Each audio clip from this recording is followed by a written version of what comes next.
Ola, bos días ou boas tardes. Gracias por estar aí. Non sei cando van ou vades ver esta presentación, pero, bueno, gracias en primeiro lugar ao Instituto da Lingua Galega por convidarme a realizar esta presentación. Gracias, particularmente ao seu principal organizador, Enrique Monteagudo, por convidarme a falar dun tema que para min moi querido desde hai bastante tempo, que é o tema do purismo lingüístico na súa dimensión galega. Entón, sobre este tema, en relación co cal xa falei previamente noutros eventos, propóñome hoxe dirixirme para falar sobre o papel que as academias e os institutos lingüísticos teñen na estandarización. Como sucede con todas as presentacións orais, cando un comeza a realizalas, ten unha intención determinada e a medida que vai a súa preparación avanzando e completándose, sucede que o perfil se modifica dunha maneira, de algunha maneira. Entón, o título que verán nesta presentación non coincide exactamente co que estaba anunciado, pero efectivamente vou tratar o purismo lingüístico e a súa conexión coa estandarización, así como a dimensión que esta situación ten ou este problema ten para as academias e outros institutos lingüísticos. Por suposto, farei alusión a situación do galego, porque obviamente estamos nun contexto, nun simposio do Instituto da Lingua Galega. Entón, o primeiro que quería falar sobre este tema é o referente á reputación que ten o purismo en lingüística. Nos anos que levo presentando sobre este tema, tanto no contexto galego como no contexto estadounidense, observei que este é un tema que xera reaccións diversas. A miña presentación realízase, como digo aí, desde o amor. Un anterior director do Instituto da Lingua Galega dicíame unha vez que el amaba o galego, pero que amaba máis a verdade. Eu non podo concordar máis con esa visión dun gran director que foi do Instituto da Lingua Galega. A verdade ten que estar por riba da nosa análise, mesmo se ás veces temos que decir cousas que non a todos van gustar. Entón, esa é a miña visión á hora de falar deste tema. A reputación do purismo ten sido discutible. Por qué? Porque en diferentes traballos ten aparecido asociado a sentimentos nacionalistas, a unha tendencia á intolerancia, a un atraso provinciano e incluso a delirios xenófobos. A lingüística histórica clásica rexeitábao, simplemente por absurdo. Dicía von Pollens, o purismo lingüístico no seu conxunto está baseado no erro metodolóxico de confundir sincronía e diacronía. Para a lingüística descriptiva, aínda hoxe, o purismo como intervención na linguaxe considérase que é unha especie de pexa, de obstáculo para a investigación empírica. Aqueles autores que realizan unha lingüística de corte descriptivo aínda hoxe consideran que o purismo supón un problema adicional para realizaren a súa análise. Entón, por un lado, o historicismo lingüístico ignoraba o purismo, desconsideraba como un aspecto a analizar. O descriptivismo excluía mesmo do que é o canon da lingüística, do que é unha lingüística, digamos, aceptable.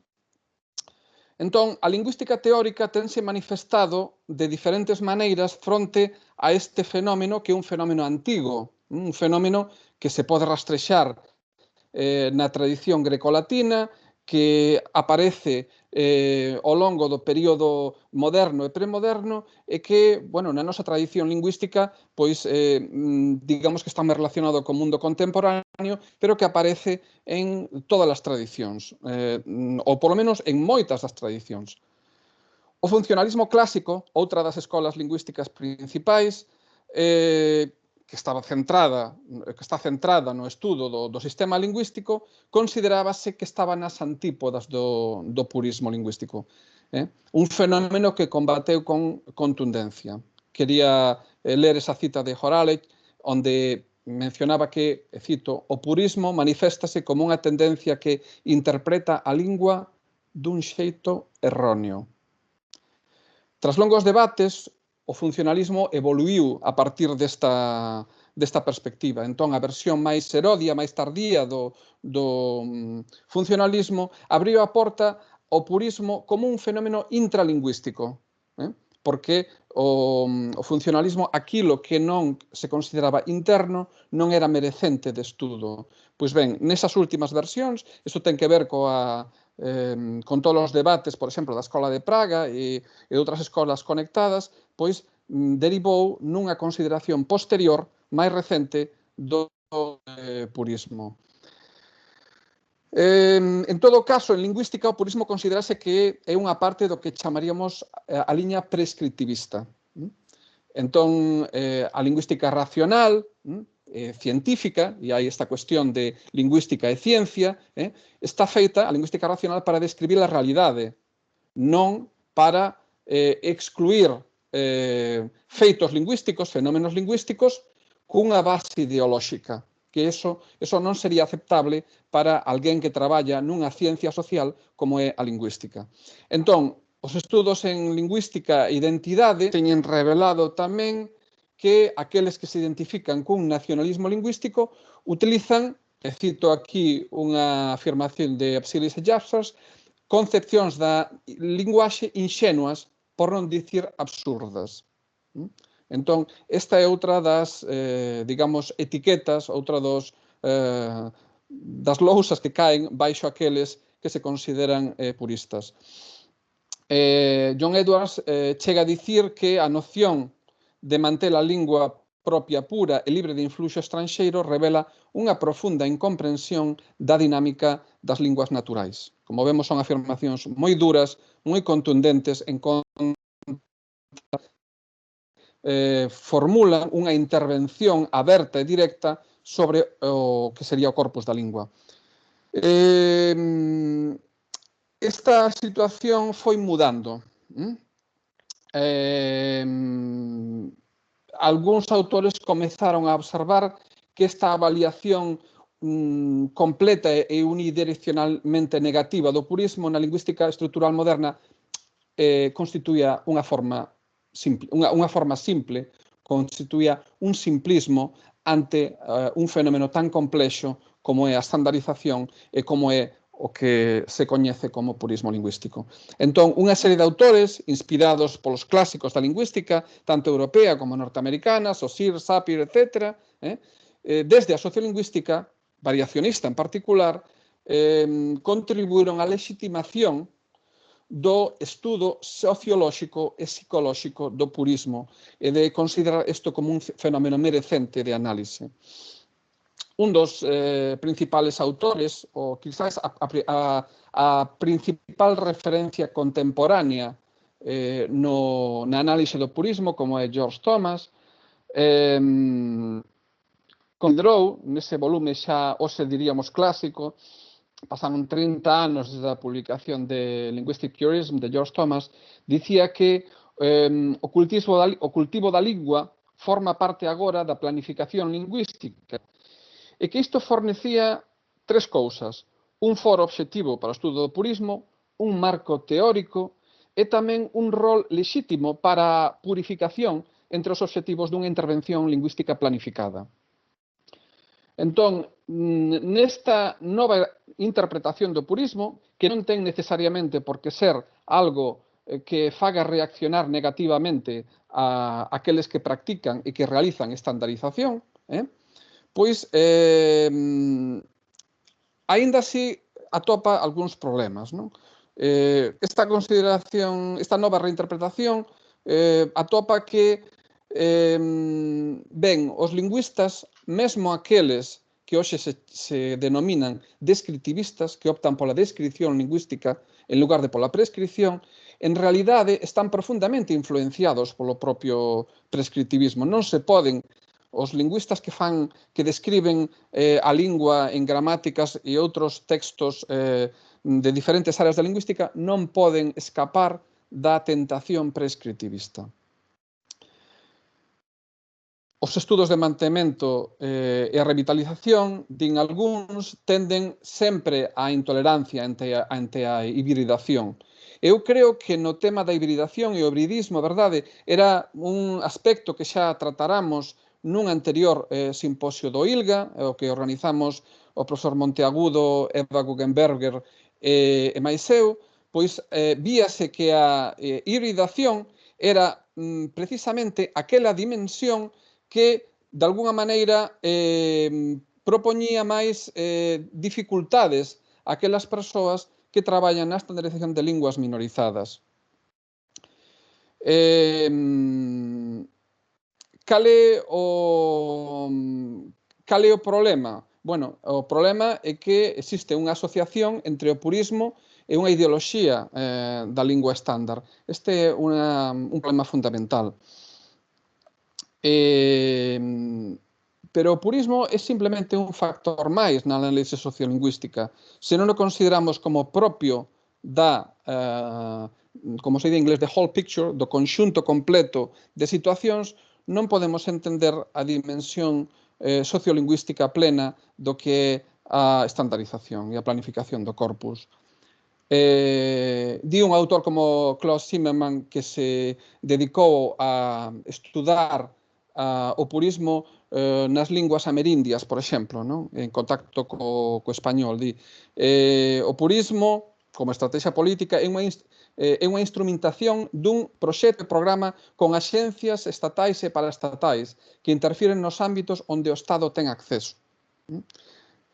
E ve tres causas para esta situación. Unha vinculación dos elementos estranxeiros na lingua con outros factores, sobre todo políticos. Ve ese criterio estético no que diferentes autores entran para, de alguna maneira, desdicir o purismo. E ve tamén o problema que sucede en diferentes comunidades porque a actitude purista de rexeitamento de certos fenómenos imita a actitude que aparece en outras comunidades lingüísticas. Por poñer un exemplo que sería máis próximo á situación galega, probablemente poderíamos arguir desde ese punto de vista que aqueles que rexeitan determinados fenómenos lingüísticos pola súa relación co castelán, bueno, están tamén condicionados polo contexto que esta situación ten no contacto catalán-castelán ou no contexto euskera-castelán. Entón, xorden tres preguntas. Sigo aquí un pouco as indicacións de Zimmermann. A primeira delas é lexítima a aposta polo purismo como unha estrategia política.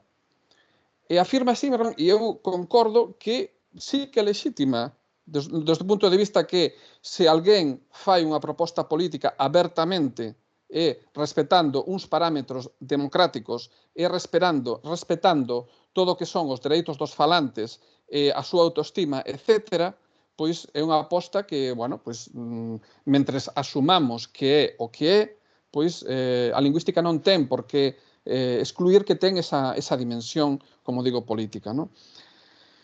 Outra cousa diferente é a posibilidade de implementación. É dicir, esta é unha reflexión creo que importante para un contexto como o noso, como o contexto da estandarización do galego en contacto galego-castelán. Realmente, algunhas destas propostas van conseguir o seu obxectivo, van conseguir, pódense, por un lado, van conseguir o seu obxectivo e, por outro lado, son implementables, é realista, é factible que esas reformas propostas cheguen non ao cenáculo dos lingüistas que nos reunimos en congresos como estes, senón á fala real e viva. Ou vaise converter isto nunha proposta que se vai aceptar cando utilizamos aberta e expresamente a lingua estándar, pero non é moi previsible que iso chegue á lingua oral, por exemplo, non? En todo caso, tense formulado que o purismo ten diferentes beneficios. Un deles é a solidariedade grupal. É dicir, o feito de que a través da depuración, entre aspas, daquela parte da lingua que non é galega, pois que consigamos que diferentes membros se sintan identificados. Outra cuestión é canta xente sentiría que isto é unha cuestión de solidariedade grupal. Outra dimensión que está aí e que é tamén destacable é o feito de que favorece o prestixio da lingua, ou de que pode favorecer o prestixio da lingua.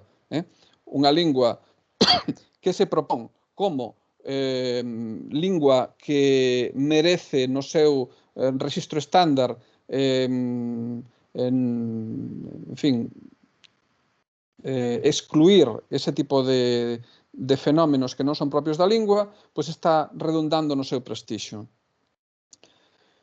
Desde o punto de vista da estrategia, desde o punto de vista da logística, tamén se incrementa a significación do status da lingua. Visibilízase o feito de que o galego ten unha serie de retos por medio na súa consolidación como lingua e a hora de constituir unha variedade estándar, o cal é unha aspiración lexítima. Nese sentido, poderíamos arguir que pon a raia a presión dunha lingua dominante.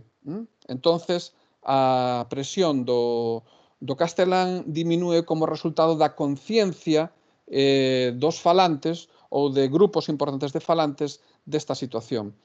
Pero, finalmente, todo depende do perfil e do contexto puristas.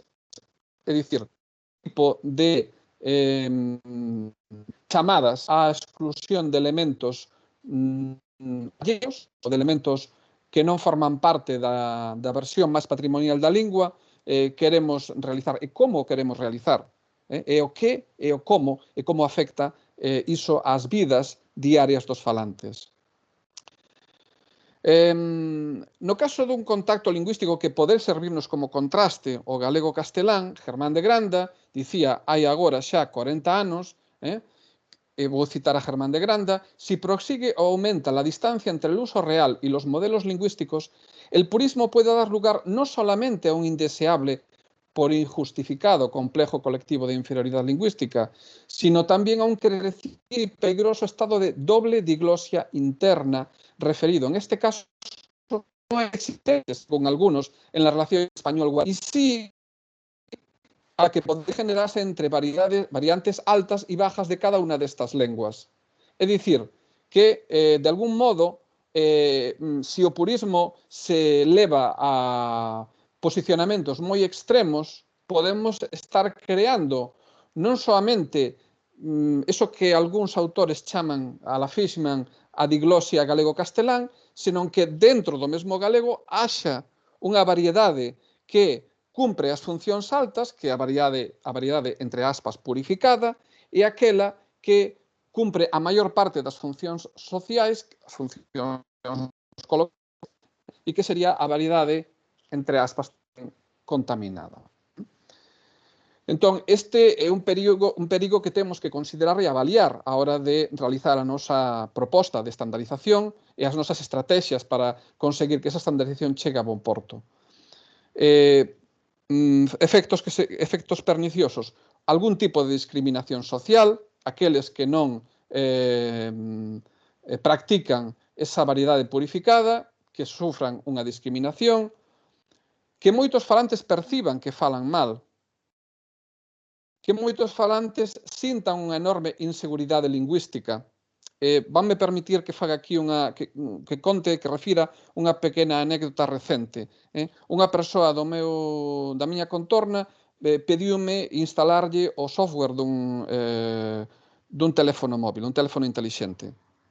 Entón, eu intentei convencelo de que instalase a versión en galego, e esa persoa, galego falante tradicional, díxome que mellor instalar a versión en castelán porque hai moitas palabras raras nos menús e que ás veces que non entende moi ben e que ten medo de meter a pata cando está fedellando no seu teléfono móvil con esta versión nova. Ben, isto é unha anécdota, pero creo que é unha anécdota indicativa do que moitos falantes sen un contacto grande coa lingua estándar teñen, porque consideran que, mesmo para ler en galego, esa variedade tan purificada, tan refinada de galego estándar, pode impedir non poder realizar a súa, digamos, as súas tarefas máis básicas, como é consultar o seu teléfono móvil.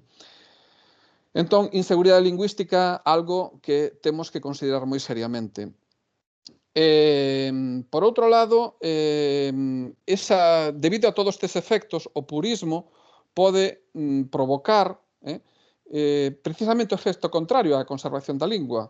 Pode danar a conservación e o mantemento do galego por ser dunha intensidade e unha virulencia completamente contraproducentes. Eu quería aquí destacar algo que cando eu era estudiante de doutoramento, hai xa moitos anos, era un lugar común entre aqueles que nos interesaba a situación social do galego. E que a normalización, que se chamaba, así chamada normalización, é dicir, a extensión do uso, a planificación do status, é o realmente importante, mentres que a normativización, a planificación do corpus, debe estar nun segundo lugar, sobre todo en linguas que teñen a situación social e a tipoloxía de contacto que ten o galego co castelán. Parece que, e esta é unha opinión que veño observando desde logo máis dunha década, probablemente, non sei se dúas, pero bastante tempo en todo caso, que quizáis moitos autores que realizan propostas de estandarización están, de algún xeito, renunciando á normalización, á difusión do uso, á planificación do status do galego, refuxiándose en purificar unha lingua que non sei canto importa aínda que se siga falando. E non sei ata que punto a eses planificadores e planificadoras lles importa que siga sendo a lingua de uso principal no noso país. Así pois, un purismo exaxerado pode dificultar a comunicación, a anécdota que comentaba antes de persoas que co galego estándar se senten inseguros, e simplemente contribuir a que a xente non o use, noutros casos, comprensión pasiva e uso. Un purismo exagerado un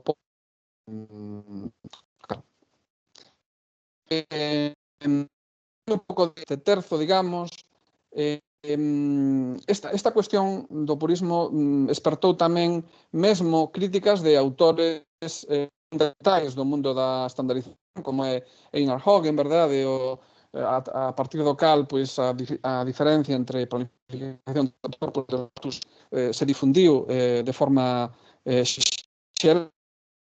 Hagen di que o motivo máis importante para realizar estrategias ou implementar estrategias puristas é o orgullo que se deriva do fai no ti mesmo. Entra a suxire que os planificadores ás veces están pensando máis na súa visibilidade lingüística que no propio proceso e no resultado e nas consecuencias da planificación.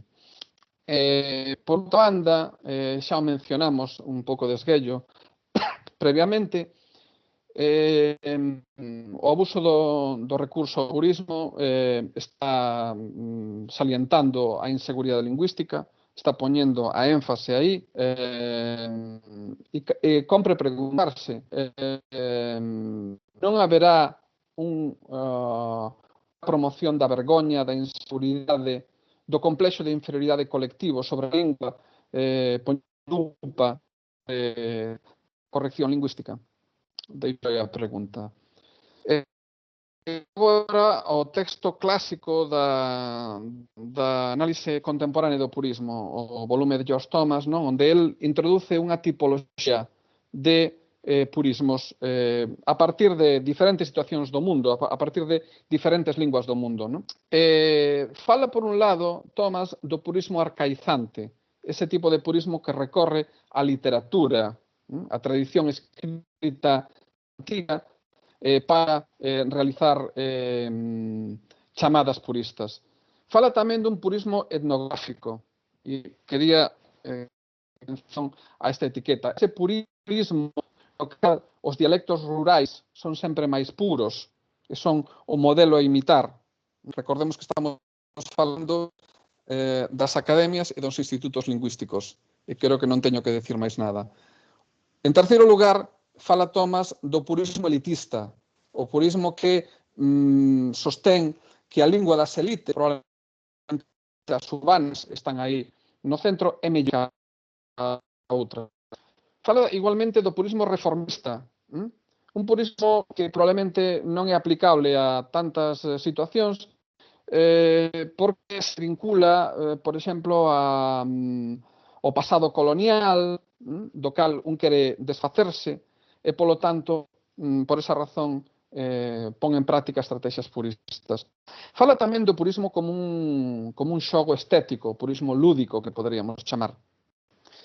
E, finalmente, un purismo que chamaríamos xenófobo, ou purismo típico, tamén se ten referido outros autores posteriores a este purismo xenófobo como político, que é simplemente o purismo que intenta evitar elementos foráneos e utilizar os elementos nativos. Na terminoloxía clásica de Thomas, en categorías, pero nas realizacións da súa, digamos, tecnoloxía, fóronse combinando para facer unha análise máis acaída das propostas puristas. Teñamos que referirnos a estes tipos combinacións e non categorías que funcionan como compartir tango. Ben, en canto a forma de utilizar o purismo por parte das elites, recorro aquí a outro dos autores que máis ten reflexionado sobre esta cuestión, na época clásica, fálanos de que o purismo normalmente é domado polas elites, que ten unha retórica elitista. E aquí cabe preguntarse, as elites que propoñen a estandarización teñen suficiente prestixio e capacidade de arrastre? E cando falo de prestixio e capacidade de arrastre non me refiro aos cenáculos académicos, refírome á sociedade xeral. É dicir, é factible, é posible que todos estes cambios, ás veces moi sustanciais, cheguen a ser aceptados e consagrados polo conxunto da sociedade. Entón, esta é unha reflexión que volvo a conectar con esta idea, xa manifestei anteriormente, de que para os estandarizadores moitas veces é de adquirir, de manter ou de exercer o seu poder social a través da lingua. Isto é unha cuestión importante. O purismo e a lingua permiten o control social, exíxese identificación non solamente coa lingua como tal, senón cunha variedade determinada da lingua. Se alguén quere ser un galego, alguén que trate con dignidade, ten que dominar esa versión refinada da lingua. Naturalmente, estas situacións xorden cando hai un conflito social, conflito lingüístico e conflito social, obviamente, e o que tamén permite ver é que se está producindo cambios na estrutura do control social. Os grupos, as elites, producían o control social, mudaron desde o estadio anterior. E entón, esta dimensión purista está reflectindo esa situación.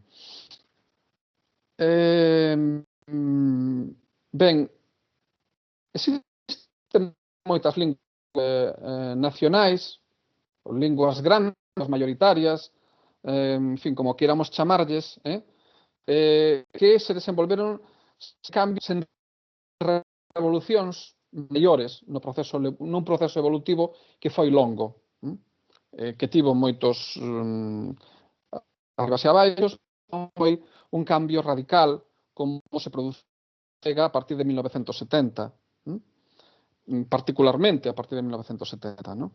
Entón, outras linguas, podemos pensar no español, podemos pensar no inglés, no francés, en fin, nas linguas internacionais, cambios, pero non foi unha transición abrupta.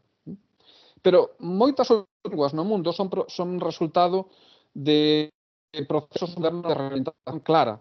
Italiano, que é unha desas linguas nacionais, probablemente podamos incluílo aí. O checo, o turco, o húngaro, todas tiveron cambios importantes na época moderna. Perdón.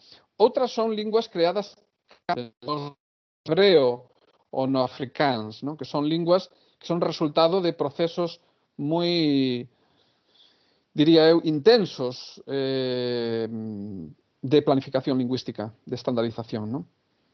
Entón, son precisamente estes outros procesos os que favorecen que xurda o tipo de purismo do que estamos falando, porque é certo que existe un purismo nas linguas maioritarias, nas linguas grandes de estados-nacións e imperios, é un purismo dunhas características determinadas, comparte trazos cos purismos das linguas minorizadas ou das linguas creadas ex novo, pero merece ser analizado, necesita ser analizado con ferramentas un pouco diferentes. Entón, unha das dificultades para analizar isto académicamente é tamén planteado por Thomas cando afirma que os puristas teñen unha resposta emocional á hibridación. Entón, a academia, digamos, o mundo académico, academia, que din en inglés, está organizada alrededor dun análise racional dos feitos. Entón, cando se observa unha resposta que procede non da razón, non do intelecto, senón da emoción, pois eso produce ruídos na análise académica da situación, do problema ou do fenómeno. Entonces, o contacto lingüístico que máis purismo xera, digo aí, aparece naqueles grupos onde existe unha unidade hexemónica e outra que non o é. Porque aí esa carga emocional vinculada á lingua, vinculada ao corpus da lingua. A lingua sempre ten unha carga emocional forte, pero o corpus da lingua adquire unha carga emocional fortísima nos contextos de,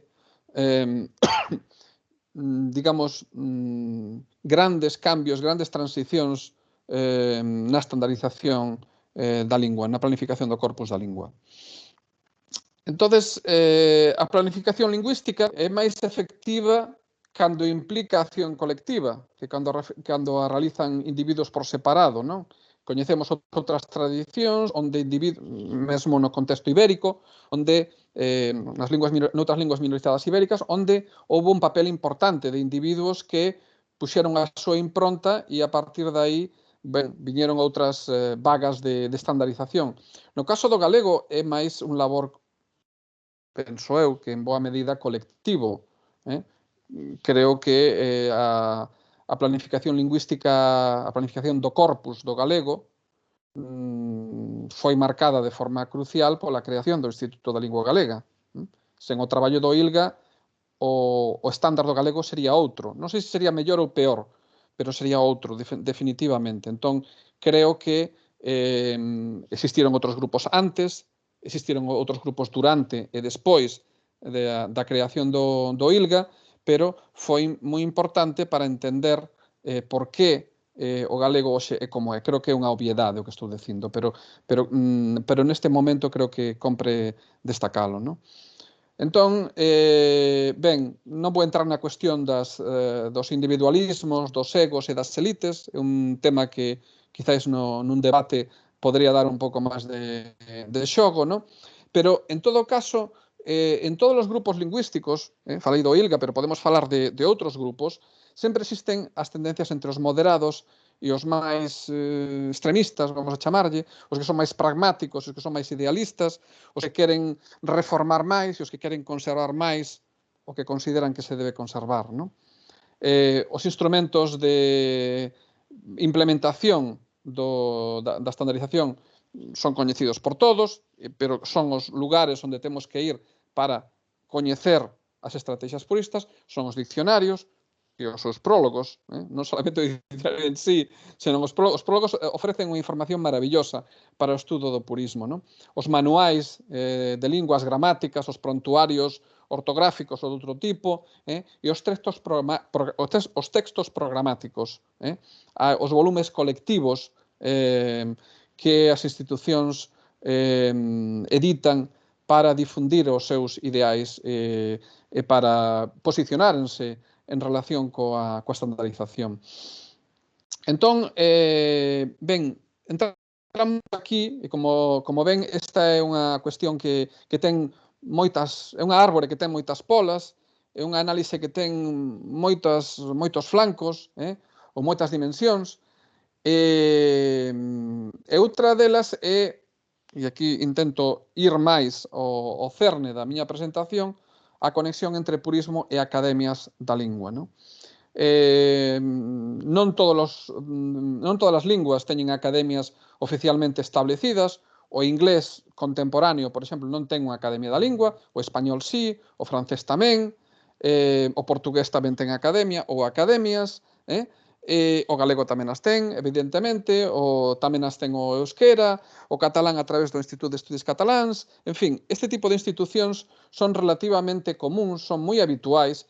En Europa, diferentes linguas teñen academias, e son de perfís non sempre coincidentes. Non todas as academias teñen a mesma intensidade, por exemplo, de purismo nas súas actuacións sobre o corpus da lingua, non? Unhas son máis liberais, a Academia Danesa, por exemplo, outras son moi puristas, por exemplo, a islandesa. Curioso, non? Que a islandesa, que está nunha das linguas máis illadas e máis, bueno, con un número reducido de falantes, teña esa impronta tan purista, non? Xa dixemos que en canto aos tipos de purismo, pois hai diferentes manifestacións, non? Tamén as academias, se analizamos así de forma non unha ou dúas, senón un grupo importante delas, vemos que en moitos casos se mesturan o purismo etnográfico e o arcaizante. E vemos tamén que cando pasa o tempo e o estándar xa está máis establecido, aparece o purismo elitista. Este é un fenómeno interesante para comentarmos nun posible debate, non?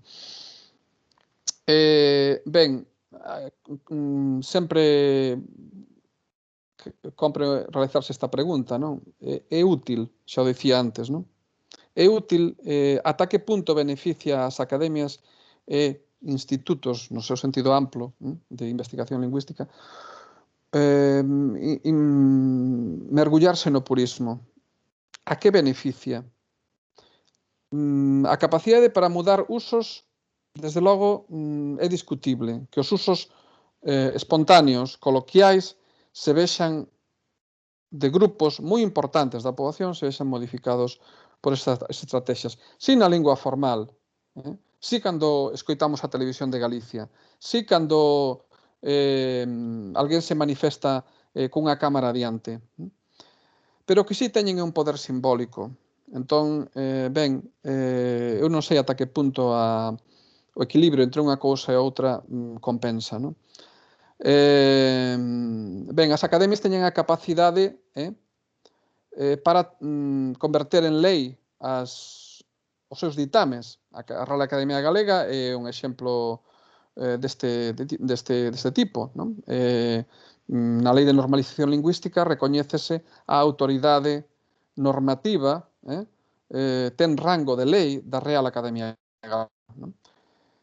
Hai outra dimensión que eu agora non teño tempo para desenvolver tampouco nesta presentación. Eu creo que esta presentación miña levaría máis a un seminario de varios días ou a un curso de doutoramento completo do que unha presentación única, porque, como ven, estou tratando un abano moi amplo de factores relacionados co purismo, non? Entón, a min interésame moito a análise de como as manifestacións, os puristic idioms, chaman de algúns autores en inglés, as expresións puristas, como se manifestan por parte das academias, no caso galego diríamos RAC, ILGA, digamos, e como se manifestan por parte do que Thomas chama brethren, correligionarios, creo que diríamos en galego. É dicir, esta expresión que existe de que ás veces hai quen son máis puristas co Papa, pois frente ao Papa, digamos simbólicamente identificado coa Academia ou como ILGA, algúns dos seus seguidores son aínda máis puristas e máis, digamos, menos equilibrados, digamos, porque eu creo que se algo se observa na análise dos textos da Academia Galega, do Instituto da Lingua, é unha evolución nos matices que se introducen nos seus textos entre, poñamos, 1974 e a última edición das normas, por exemplo, onde se matiza, onde se pon unha balanza pros e contras e onde se vai facendo un análise non somente con moitos tons de grises, senón con moitas cores. Mentres que agora poderíamos falar do volume de aquel volume sobre os pecados lingüísticos, verdad, que xa ten case 2 décadas. Podemos falar dun moito máis antigo, de Galego Cero, que son auténticas xoias para os analistas do purismo, non? Realmente son unha mina maravillosa para encontrar estes puristic idioms no seu estado máis puro, non? Creo que tamén é interesante cando analizamos as academias que deslindemos o que é a actuación das academias de linguas, entre comiñas, nacionais, estatais, ou de linguas hexemónicas, ou de linguas imperiais, fronte ao que son as academias de linguas minorizadas, non? Onde algunhas destas afirmacións deben ser matizadas. Algúnas das afirmacións que estou facendo deben ser matizadas. Son válidas, pero deben ser matizadas. Por exemplo, as academias clásicas estaban formadas por aristócratas, militares de alto rango, o clero, a elite eclesiástica. Hoxe están esas academias formadas máis por escritores, clase burguesa ou clase media alta, profesores, non? As academias non son institucións públicas, son clubes privados. E aquí, claro, non son elixidas democrática e asambleariamente ou nunhas eleccións polo pobo, o que din representar. Históricamente, as academias tiveron no seu seo poucos lingüistas. A propia Real Academia Galega, ata a entrada de académicos do Instituto da Lingua Galega, tivo un déficit moi grande de lingüistas. E mesmo hoxe non representa a RAG o abano lingüístico en Galicia. Só que eu saiba, creo que non hai ningún lingüista que non sexa do Instituto da Lingua Galega que sexa membro da Real Academia Galega, membro de número, polo menos. Creo que non hai ningún profesor universitario na RAG que non sexa membro da Universidade de Santiago de Compostela. Non sei se me escapa algún, pero penso que non. Bueno, é unha cousa para reflexionar e pensar por qué. Lóxicamente, as reformas lingüísticas non comezan en grupos de base, non as promoven as masas, son individuos ou grupos cohesionados, son individuos que forman institutos de investigación, que forman academias, que forman círculos lingüísticos e que promoven esas reformas. Non hai un debate na rúa con comités que deciden que reformas vamos a implementar. Non é o habitual, desde logo, na historia das linguas do mundo. Entón, nese sentido, claro, hai un ruído aí porque finalmente o que fai que as normas académicas sexan realmente aceptadas, pois é a sociedade. Claro, que nivel de alfabetización nesa lingua, por exemplo, no noso caso, no galego, hai na sociedade? Cal é a solidariedade grupal? Cal é o nivel de cohesión da comunidade? Pois, ben, creo que eso é importante para avaliar o nivel de implementación, para avaliar o nivel de éxito das propostas estandarizadoras, das propostas, perdón, puristas, ¿no? E logo hai un anatema que aparece en diferentes textos, ¿no? Que a idea de que unha lingua impura leva a súa morte. Bueno, eu digo aí non leva a súa morte porque unha lingua que tivo, vou utilizar a terminoloxía dos puristas, contaminación por outra, pensemos, o galego estivo en contacto co castelán, tivo, digamos, presenza de elementos do castelán durante séculos, e seguimos falando aquí con un nivel de uso pois que non é calquera cousa. E, bueno, isto foi analizado en diferentes situacións lingüísticas do mundo. Unha lingua, insisto, entre comiñas, impura, non é unha lingua condenada a morrer como tal.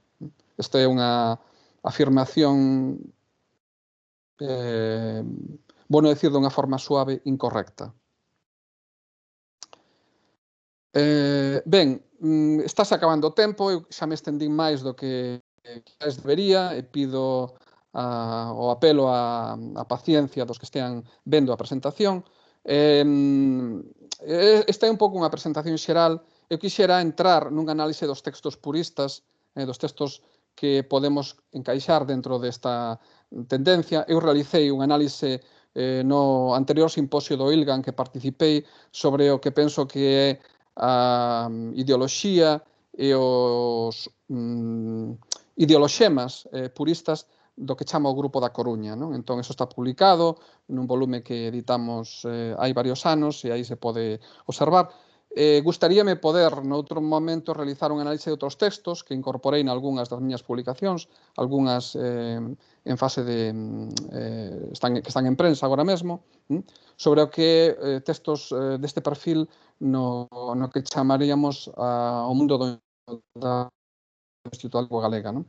Entón, non as vou presentar agora porque eso en sí mesmo necesitaría unha sesión sen prolegómenos nin consideracións preliminares, non? A maior parte dos argumentos puristas, isto procede dun análise de Nestubni para outras linguas, non? Di que son do tipo correcto versus incorrecto. Pregúntase se existen etiquetas sistemáticas para caracterizar as formas proscritas. Normalmente, as avaliacións negativas superan as positivas nestes textos de estandarizadores. O rexeitamento do estranxeiro está unha dificultade, ás veces está disfrazado. Non se rexeita algo porque sexa necesariamente propio de outra lingua, sino con argumentos a veces peculiares, vamos a chamarlle, non se enfronta directamente a cuestión. Afírmase que se prefire o uso contemporáneo, pero as referencias principais ou unha referencia moi importante, polo menos, son a historia da lingua. Quixera centrarme nunha presentación posterior, por exemplo, na análise de certas variantes de purismo que podemos denominar diferencialismo, xa sobre textos concretos, arcaísmo, vulgarismo o dialectalismo, como se enfronta esta cuestión, o que se chaman pseudoevolucións, deformacións caprichosas, esta é unha terminoloxía de galego 3, o castelanismo, o lusismo, é algo que me chama moito a atención que estivo de moda nos últimos está de moda nos últimos anos, a autenticidade e a calidade da lingua. Eu creo que soamente falar do que se considera auténtico e do que se considera calidade merecería xa unha presentación por si mesma, pero non quero abusar aínda máis dos oíntes evidentes. Simplemente vou presentar aquí algúns dos textos que eu teño analizado noutros lugares, simplemente de pasada, no? É moi interesante, é unha auténtica xoia da lingüística galega, Gallego 3, o volume do ILGA, onde hai exemplos de todo isto nunha etapa previa ás normas ortográficas e morfolóxicas, non? Entón, observanse algúns fenómenos dunha forma moito máis clara e que quedan ocultos nunha redacción moito máis pulida, moito máis coidadosa, moi esmerada, como teñen os textos normativos do ILGA RAC posteriores. Non? Pero, bueno, como digo, vou non deixar aquí. Simplemente pode xurdir quizáis no debate esta cuestión. Simplemente quero quixen poñer a lupa, quixen poñer a énfase na consideración do purismo na súa conexión co que son as academias, os institutos lingüísticos, ver cuestións xerais que afectan a súa interacción entre estes grupos e o fenómeno do purismo en relación coa estandarización. Digamos que creo que é unha reflexión que dixerida agora que temos unha grabación previa e logo un tempo para ver e para pensar, pois quizáis no debate que creo que se vai producir no día posterior á grabación desta presentación, pois poidamos ter, e en todo caso, pois para deixar aí abertas unha serie de cuestións para un futuro encontro, oxalá cando esta pandemia pase e poidamos vernos en persoa, debater con esa calor humana que caracteriza sempre os simposios do ILGA. É un placer estar aquí con todos. O meu agradecemento ao organizador principal, José Monteagudo, o Instituto, e a todos por asistir a esta presentación. Moitas gracias.